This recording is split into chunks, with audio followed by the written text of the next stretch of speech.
Mr. Speaker, the big guns have lined up against H.R. 1207, the bill to audit the Federal Reserve. What is it that they are so concerned about? What information are they hiding from the American people? The screed is transparency is okay, except for those things they don't want to be transparent.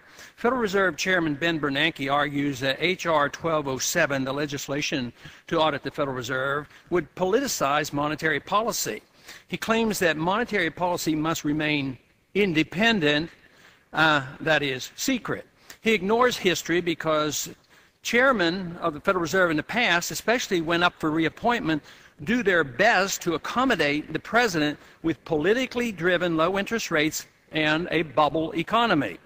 Former Federal Reserve Board Chairman Arthur Burns, when asked about all the inflation he brought about in 1971 before Nixon's reelection, said that the Fed has to do what the president wants it to do, or it would lose its independence. That about tells you everything. Not by accident, Chairman Burns strongly supported Nixon's program of wage and price controls the same year, but I guess that's not political. Is not making secret deals with the likes of Goldman Sachs, international financial institutions, foreign governments, and foreign central banks politicizing monetary policy?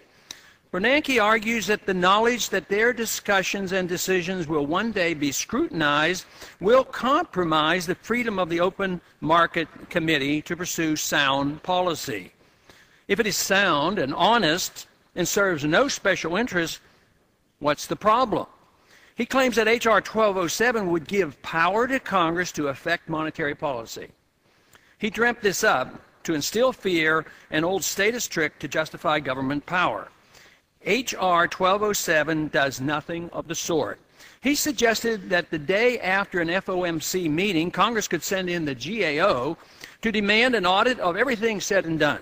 This is hardly the case. The FOMC function under 1207 would not change. The detailed transcripts of the FOMC meetings are released every 5 years, so why would this be so different, and what is it that they don't want the American people to know? Is there something about the transcripts that need to be kept secret, or are the transcripts actually not verbatim? Fed sycophants argue that an audit would destroy the financial market's faith in the Fed. They say this in the midst of the greatest financial crisis in history brought on by none other than the Federal Reserve. In fact, Chairman Bernanke stated on November 14, 2007 that, quote, a considerable amount of evidence indicates that central bank transparency increases the effectiveness of monetary policy and enhances economic and financial performance, close quote. They also argue that an audit would hurt the value of the U.S. dollar. In fact, the Fed, in less than 100 years of its existence, has reduced the value of the 1914 dollar by 96%. They claim H.R. 1207 would raise interest rates. How could it? The Fed sets interest rates and the bill doesn't interfere with monetary policy. Congress would have no say in the matter, and besides, Congress likes low interest rates. It is argued that the Fed wouldn't be free to raise interest rates if they thought it necessary. But Bernanke has already assured the Congress that rates are going to stay low for the foreseeable future, and again, this bill does nothing to allow Congress to interfere with interest rate setting. Fed supporters claim that they want to protect the public's interests with their secrecy. But the banks and Wall Street are the opponents of 1207, and the people are for it. Just who best represents the public's interests? The real question is, why are Wall Street and the Fed so hysterically opposed to 1207?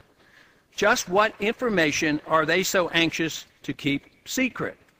Only an audit of the Federal Reserve will answer these questions. And I yield back the balance of my time.